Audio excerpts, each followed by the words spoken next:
नमस्कार श्रोते हो. श्राव्य कथा मराठी या चॅनलवरती आपले सहर्ष स्वागत आहे. श्रोते हो, श्राव्य कथा मराठी या चॅनलवरती मी सध्या आपल्याला सुप्रसिद्ध रहस्य कथाकार श्री बाबूराव अर्नाळकर यांनी लिहिलेली एक थरारक कथा सादर करत आहे. कथेचं नाव आहे नागनाथाचे पिशाच्च. या कथेचा पुढील भाग 11वा. धनंजयांनी आजूबाजूची जागा बघितली. सभोवताली बराच दारुगोळा पुरवून ठेवला होता. ते सर्व काम घाईघाईने उरकण्यात आलं होतं. तरी पण ते अत्यंत कौशल्याने केलं होतं. तो वृक्ष सुसरडोहावर असलेल्या वृक्षाप्रमाणे विशाल होता. छोटूला वर चढण्यासाठी पायऱ्याप्रमाणे वृक्षाच्या बुंदाला खाचा पाडलेल्या दिसत होत्या. शिवाजीरावांनी पाठवलेली उत्तराची तार धनंजयांच्या हाती देऊन तो वर चढला. झाडाचं खोड पोखरून तिथे एक खोली बनवलेली त्यांना दिसली. त्याची हाक ऐकून धनंजय वर चढले. मुकुंद आणि नंदाला त्यांचे हातपाय बांधून तोंडात बोळे कुंबून तिथे ठेवले होते. धनंजयाबरोबर त्यांनाही ठार करण्याचा त्यांचा बेत होता. त्या दोघांना लागलीच बाहेर काढण्यात आलं. छोटू त्यांना शुद्धीवर आणण्याचा प्रयत्न करत होता. धनंजय झाडाच्या वरच्या फांदीवर चढले. तिथं त्यांना एक मोठा करणा लावलेला दिसला. त्याच्या साहाय्यानं मोठा आवाज काढून अडाणी जंगली लोकांना घाबरवण्यात येत होते असे दिसले. ते खाली उतरले आणि नंदा आणि मुकुंद शुद्धीवर येईपर्यंत त्यांनी शिवाजीरावांनी पाठवलेली माहिती वाचून काढली. शिवाजीरावांनी दुकानाच्या भानगडीची बरीच माहिती पुरवली होती. पण त्याबरोबर त्या खटल्यात संबंध आलेल्या आणि बाबासाहेबांच्या नात्यागोत्याच्या मंडळींची साधंत हकीकत कळवली होती. त्या प्रकरणाच्या वेळी शिवाजीरावांनी बरीच माहिती गोळा केल्याचे दिसून आले. ती माहिती वाचून धनंजय प्रसन्न झालेले दिसले. नंदा आणि मुकुंद आता चांगले शुद्धीवर आले होते. मुकुंद संशयाने धनंजयकडे बघत होता. कोणी अचानक हल्ला करू नये म्हणून छोटू हातात पिस्तूल घेऊन टेहळणी करत होता. मुकुंद, माझ्याकडे असं बघण्याची गरज नाही. नंदा मला चांगली ओळखते. माझं नाव धनंजय आणि माझ्यापासून तुम्हाला कसलाही उपद्रव पोहोचणार नाही. या भानगडीत तुम्ही कोणत्या हेतूने पडला होता ते मला माहीत आहे. तुमच्या म्हणण्याचा अर्थ काय? मुकुंदने विचारलं. तुमचे वडील कोकेनची पावडर बरीच घेतल्यामुळे मरण पावले हे मला माहीत आहे. आणि ते कोकेन नागनाथ या नावाचा उपयोग करणाऱ्या व्यक्तीकडून त्यांना मिळाले. पोलिसांना ती माहिती मिळाली आणि त्याचा बाप कोकेनला बळी पडला. तो माणूस कोकेन पुरवणाऱ्या टोळीत कसा सामील व्हावा याचं आश्चर्य वाटत होतं. खरं म्हटलं तर तुम्ही त्या टोळीचा द्वेष करायला पाहिजे होता, धनंजय म्हणाले. मला कोकेनचा तिटकार आहे, मुकुंद त्वेषाने म्हणाला. माझ्या गरीब बापाचा त्या कोकेननं घात केला आणि म्हणूनच वडिलांचा सूड घेण्याचं तुम्ही ठरवलं. ज्या व्यक्तीनं तुमच्या वडिलांचा घात केला तिला तुम्ही स्वतः शासन करण्याचं ठरवलं, धनंजय म्हणाला. हो, पण तुम्हाला कसं काय कळलं? केवळ तर्कानं मी ते ओळखलं. तुमच्याबद्दलची पुढील माहिती पोलिसांनी मला पुरवली आहे. मुकुंद आपल्या वडिलांचा एकुलता एक मुलगा आहे. त्याचा बाप कोकेनला बळी पडताच तो नाहीसा झाला. नंतर बाबासाहेबांच्या खटल्याच्या वेळी हाच मुकुंद त्यांच्याकडे नोकरीस असल्याचं उघडकीस आलं. नंतर बाबासाहेबांवरचे सर्व दोषारोप दूर झाले, पण त्याचवेळी हा मुकुंद फरारी झाला. ही माहिती मला समजताच मी तर्कानं ओळखलं की तुम्हाला आपल्या वडिलांना बाबासाहेबांच्या दुकानातून कोकेन मिळालं या गोष्टीचा सुगावा लागला. तेव्हा सूड घेण्याच्या इच्छेनं तुम्ही तिथे नोकरीला राहिलात. पण पुढे ती व्यक्ती याच्या बुडाशी होती. तिच्या चुकीमुळे पोलिसांनाही त्या दुकानाचा संशय आला. पोलिसांना सत्य समजू नये अशा हेतून तुम्ही नाहीसे झालात आणि त्यामुळे अर्थातच तुम्ही अपराधी आहात अशी पोलिसांची समजूत झाली. धनंजय, तुम्ही जरा बाजूला येता का? मी तुम्हाला सर्व काही सांगतो, मुकुंद म्हणाला. मुकुंदराव, सत्य बाहेर आलं तर नंदाला धक्का पोहोचेल म्हणून तुम्ही पोलिसांचा संशय स्वतःवर ओढून घेतला हे मला माहीत आहे. पण तिला जेव्हा साऱ्या गोष्टी समजतील तेव्हा तिला तुम्ही समजता तसा धक्का बसणार नाही. तिला सर्व गोष्टी समजणं श्रेयस्कर आहे. हे काय चाललंय ते मला समजलं पाहिजे, नंदा म्हणाली. आणि ते मी तुम्हाला आता सांगणार आहे नंदा, धनंजय म्हणाले. ऐक, शैलाबाई ही बाबासाहेबांची द्वितीय पत्नी, ती तुझी सावत्र. तिचा जन्म आसामात झाला आणि तिचं बालपण याच भागात गेलं. शिवसागर येथेच रामलाल नावाच्या एका बिहारी गृहस्थाची तिचा प्रथम विवाह झाला होता. नंदाला आश्चर्याचा धक्का बसला. खात्रीने खरं नाही आणि मला कोणी ते सांगितलं नाही, ती म्हणाली. तिच्याकडे दुर्लक्ष करत धनंजय पुढे म्हणाले. रामलाल हा या भागातला प्रख्यात दरोडेखोर होता. पूर्वी तो एका खून प्रकरणात पकडला जाऊन फासावर चढला. त्याची बायको मुंबईस निघून गेली आणि तिनं बाबासाहेबांबरोबर पुनर्विवाह केला. म्हणजे माझ्या जन्मानंतरची ही गोष्ट आहे, नंदा म्हणाली. मग ती तुझी आई नव्हेच तर? आत्या नंदानं मुकून म्हणाला. नाही, शैलाबाईच्या पोटी नंदाचा जन्म झालेला नाही. पहिल्या नवऱ्यापासून तिला 2 मुलगे होते. त्यापैकी एक मुंबईत सैतानाचा सम्राट म्हणून गाजलेला नागनाथ हा होता आणि शेषनाथ हा तिचा दुसरा मुलगा असावा असा माझा कयास आहे. नंदा, या गोष्टी कळून तुला धक्का बसला खरा, पण आता तुला आणखीन जबरदस्त धक्का बसणार आहे. मुकुंदराव, तुम्ही बाबासाहेबांकडे नोकरीला राहिल्यानंतर नागनाथच्या नावानं शैलाबाईच कोकेन पुरवत आहे हे तुमच्या उघडकीस आलं खरं ना? त्याच्या त्या प्रश्नाला नंदालाच काय पण छोटूलाही आश्चर्य वाटलं. होय, मी तिथे नोकरीला राहिल्यानंतर बाबासाहेब अगदी साधे व सज्जन असल्याचं मला आढळून आलं. शैलाबाई माझ्या ऐकण्यात नव्हती. ती मन वाटेल तसं वागायची. मी तिच्यावर नजर ठेवली व शेवटी लोक नागनाथ समजतात तो दुसरा कोणी नसून शैलाबाईच कोकेनचा पुरवठा करते हे मी शोधून काढलं. माझ्या वडिलांचं माझ्यावर प्रेम होतं. त्यांच्या खेरीज या उभ्या जगात मला दुसरे कोणी नातेवाईक नाहीत. मरतेसमयी त्यांचे अतिशय हाल झाले, पण त्यावेळी मी नंदाच्या प्रेमपाशात अडकलो होतो. तिला दुःख होऊ नये म्हणून शैलाबाईंना निराळ्या प्रकारे शासन करण्याचा मी मार्ग शोधू लागलो. पण तेवढ्यात पोलीस चौकशी सुरू झाली. शैलाबाईंचं नाव पोलिसांना समजलं तर त्याचा नंदावर आणि बाबासाहेबांवर भयंकर परिणाम होईल म्हणून मी फरारी होऊन त्यांचा संशय माझ्यावर ओढवून घेतला. तरी बाबासाहेबांनी ती गोष्ट आपल्या मनाला लावून घेतली व ते इथे आसामात आले व ही जागा शोधून ही जागा आपला हेतू साधण्यास योग्य आहे असं वाटून मीही येथे आलो. मुकुंद म्हणाला. इथे आल्यावर शैलाबाईनं शेषनाथच्या साहाय्यानं जंगली लोकांना कोकेन पुरवण्याचं काम सुरू केलं. शेषनाथ हा इंजिनियर असल्यानं त्याची तिला चांगली मदत झाली. बाबासाहेबांना तिचा संशय आला असावा आणि म्हणूनच त्यांनी मला कोणाला न कळवता बोलवलं व त्याच करता ते मला रात्री बाहेर भेटायला आले होते, धनंजय म्हणाले.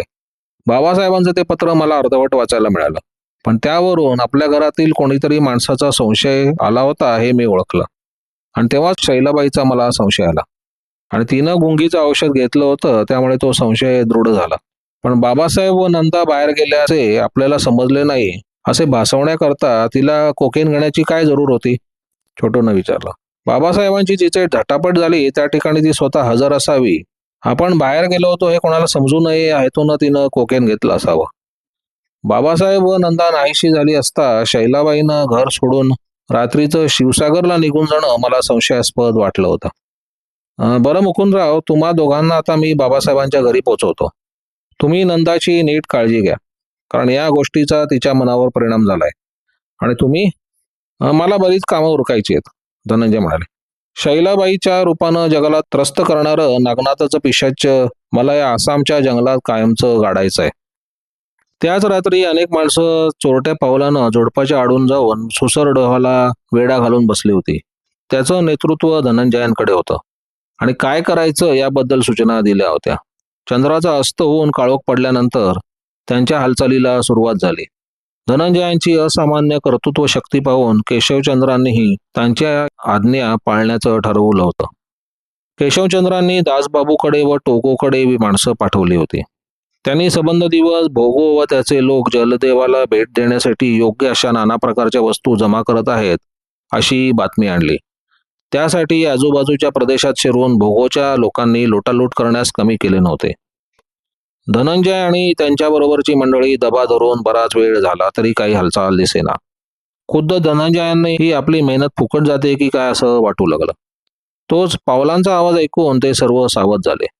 भोगो बरीच सरदार मंडळी व आपले सहाय्यक घेऊन येत होता. अनेकांच्या खांद्यावर लहान मोठी ओझी दिसत होती. भोगो मुद्दामून यावेळी बरीच मंडळी घेऊन आला होता. एकतर जलदेवानं आज जादूचा प्रचंड साठा देण्याचं कबूल केलं होतं. शिवाय जलदेवाची आपणावर किती कृपा आहे हे बरोबरच्या मंडळींना दाखवलं तर ते टौगोच्या पक्षाला मिळणार नाही व बडाबाबूला आपल्याला गादीवरून काढता येणार नाही असं त्याला वाटलं. दुसऱ्या रात्री फार मोठ्या प्रमाणावर मेळा भरवण्याचं त्यानं जाहीर केलं होतं. धनंजयांची मंडळी इतक्या सावधगिरीने लपून बसली की भोगोला आपल्या मंडळीशिवाय तिथे आणखीन कोणी असतील याची शंका आली नाही. त्यानं भेटीच्या सर्व वस्तू त्या प्रचंड वृक्षासमोर रचून ठेवल्या. त्याच्याबरोबरची सर्व मंडळी माना खाली घालून स्वस्थ उभी होती. जलदेवा, आज तुझ्याकरता भेट आणली आहे, भोगो खाली बघत म्हणाला. तू प्रसन्न हो आणि तुझ्या जादूची माझ्यावर खैरात कर. गंभीर आवाजात त्याला उत्तर मिळालं. त्या सर्व वस्तू सुसरडवाट टाकून दे. तो आवाज ऐकून धनंजय आणि छोटू खेरीज सर्वांना आश्चर्य वाटलं. भोगोनं त्या वस्तू डोहात फेकल्या. त्याबरोबर पाण्यात विचित्र आवाज येऊ लागले. भोगो बरोबरचे सर्व लोक किंचाळले आणि भोगोही ओरडत जमिनीवर पडून राहिला. डोहाच्या पाण्यासारखा खळखळाट ऐकू येत होता. तो आवाज ऐकून तेथे हजर असलेल्या दासबाबूंनाही आश्चर्य वाटलं.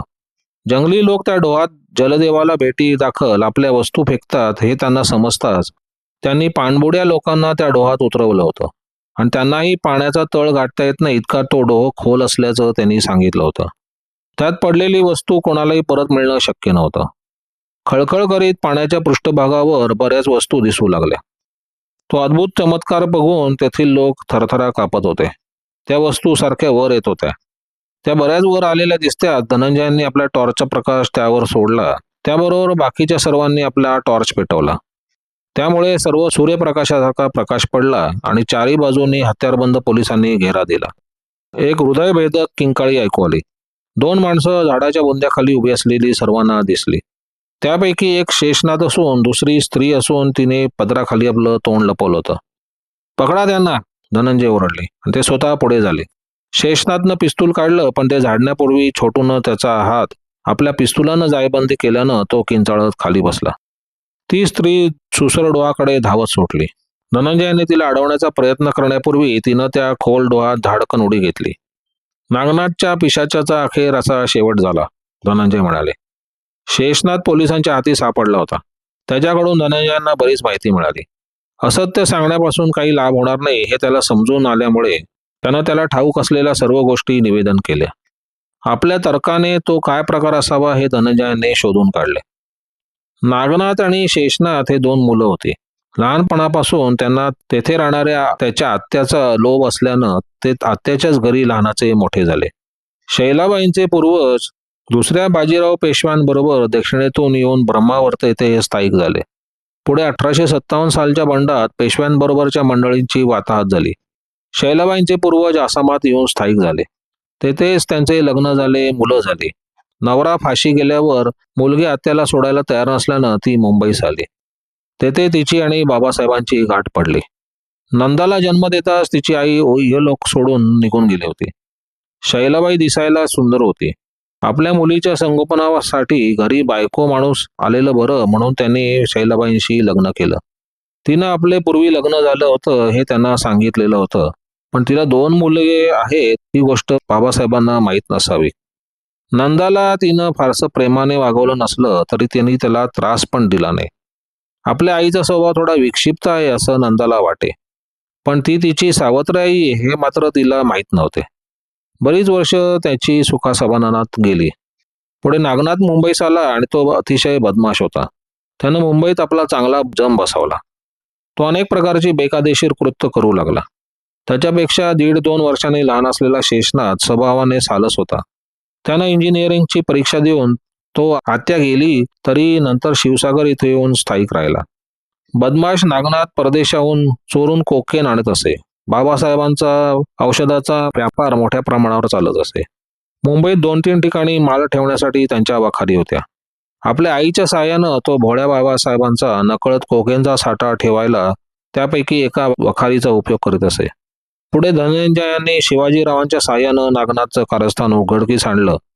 दारुगोळ्यानं भरलेल्या पडावाला त्यानं स्वतः जाग लावून आत्महत्या करून घेतली. शैलाबाईला अर्थातच दुःख झालं. तिच्याकडे नागनाथने ठेवलेला बराच कोकेनचा साठा होता. तिनं आपल्या मुलाचा मृत्यूचा सूड म्हणून अनेकांना कोकण देऊन त्यांना यमसदनास पाठवण्याचं ठरवलं. मुलाच्या मृत्यूच्या धक्क्यानं तिचं डोकं फिरलं असावं. त्याप्रमाणे नागनाथच्याच नावाचा उपयोग करून बाबासाहेबांच्या दुकानातून कोकेन वाटायला सुरुवात केली. नागनाथ फिरून जिवंत कसा झाला या गोष्टीचं आश्चर्य वाटून पोलीस गोंधळात पडले. कोकेनमुळे मुकुंदाचा बाप मृत्युमुखी पडला.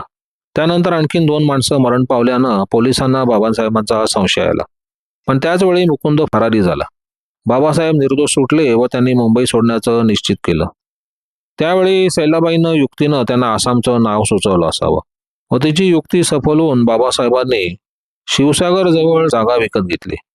शैलाबाईनं शेषनाथला नोकरी सोडायला लावून बाबासाहेबांचा कारभारी या नात्यानं जवळ ठेवलं. प्रथम काही महिने त्या खेड्यात त्यांनी शांततेने घालवले. शैलाबाईने कोणत्या तरी युक्तीनं कोकेनचा साठा आपल्याबरोबर आसामात नेला. शेषनाथ जरी पूर्वी सालस स्वभावाचा होता तरी आता त्याला दारूचं व्यसन जडलं होतं. त्यात कारस्थानी आई सारखी शिकवण देऊ लागली. त्यामुळे तो तिच्या आहारी गेला आणि त्या दोघांनी नागनाथचा सूड घेण्याचं सत्र चालू ठेवण्यासाठी तेथील जंगली जमातीचा संहार करण्याचं ठरवलं. आणि जलदेवाची अजब युक्ती योजून ते त्या जंगली लोकांना कोकेनचा पुरवठा करू लागले. कोकेनचा त्या भागात प्रसार होताच बाबासाहेबांना संशय येऊ लागला. शैलाबाईंच्या ते लक्षात आलं आणि तिनं त्याला मोठी टाळण्यासाठी एक अजब युक्ती योजली. तिनं जंगली लोकांकडून त्याच्यावर हल्ला चढवला. त्या रात्री कोणत्या तरी युक्तीनं बाबासाहेबांना घराबाहेर पाडण्यास भाग पाडणार होती. पण बाबासाहेबांना तिचा संशय येऊन त्यांनी धनंजयांना तिथं बोलवलं होतं. व केवळ योगायोगानं नेमका त्याच वेळी धनंजयांना गाठण्यासाठी ती बाहेर पडली. त्या दंगलीत पांढरे कपडे चढवलेल्या एका इस्मानं बाबासाहेबांच्या पुढे जाऊन त्यांचा जीव घेण्याची बतावणी केली. त्यांच्या हातातील सुरा घेऊन त्या व्यक्तीच्या पोटात खुपसला. पोटावर एका मोठ्या पशुची रक्ताने भरलेली चामड्याची पिशवी बांधली होती. ती फुटून भळाभळा रक्त वाहू लागलं. आपण खून केला अशा समजुतीनं बाबासाहेब तिथून पळाले. शैलाबाईनं ही युक्ती अत्यंत कौशल्याने अंमलात आणली होती. या रक्तानं भरलेले सफेद कपडे सुसरडोहाच्या जवळील वृक्षाच्या ढोलीत सापडले. शिवाय बाबासाहेबांचे पत्रही शेषनाथच्या झडतीत सापडले. त्यावरून हे सर्व स्पष्ट झालं. त्या जंगली जमातीला नष्ट करण्यापूर्वी त्यांची सर्व संपत्ती हिरावून घेण्याचं शैलाबाईंनी ठरवलं होतं. त्यामुळे तिने जलदेवाला भेट देण्याची प्रथा पाडली. शेषनाथच्या मदतीनं तिने एक जाळं तयार करून ती पाण्यात सोडत असे व भेटीच्या वस्तू देऊन जंगली लोक परत गेले की साखळदंडाने त्या वस्तू उठवून बाहेर काढत असे. जंगली लोक भीतीनं त्या डोहाकडे व झाडाकडे बघायला तयार नसत. त्यामुळे तिची युक्ती त्यांना समजणं शक्य नव्हतं. आपला माग काढत मुकुंद आसामात आलाय हे शैलाबाईला समजलं होतं.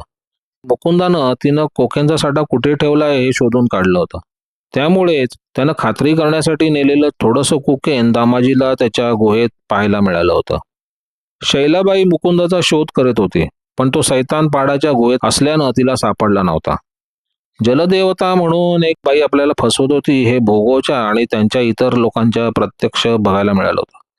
त्यांच्याकडून भेटी दाखल मिळालेल्या वस्तूंचा साठा सोसर डोहावरील त्या वृक्षाच्या ढोलीत सापडला. दास बापूंनी त्यांच्या वस्तू त्यांना परत देऊन टाकल्या. त्या जंगली लोकांची रोजची सवय मोडण्यास दासबाबूंना आणि शिवसागर येथील डॉक्टरांना बरीच मेहनत घ्यावी लागली. त्याच्यातील काही लोक मृत्यू पडले, पण भोगोच्या जमातीच्या शैलाबाईंच्या पेताप्रमाणे निष्पात झाला नाही. भोगोनं चांगल्या प्रकारे राज्यकारभार चालवण्याचं वडाबाबूला वचन दिल्यामुळे त्यांनी त्याला कायम केलं. आसामातली जागा विकून मुकुंद आणि नंदा परत मुंबईस आले. दामाजीला आग्रह करून त्यांनी त्याला आपल्याबरोबर परत आणले. दामाजीनं आपलं उर्वरित आयुष्य पुढे नंदाची मुलं खेळवण्यात घालवले. धन्यवाद श्रोते हो. नागनाथाचे पिशाच ही कथा आता संपलेली आहे.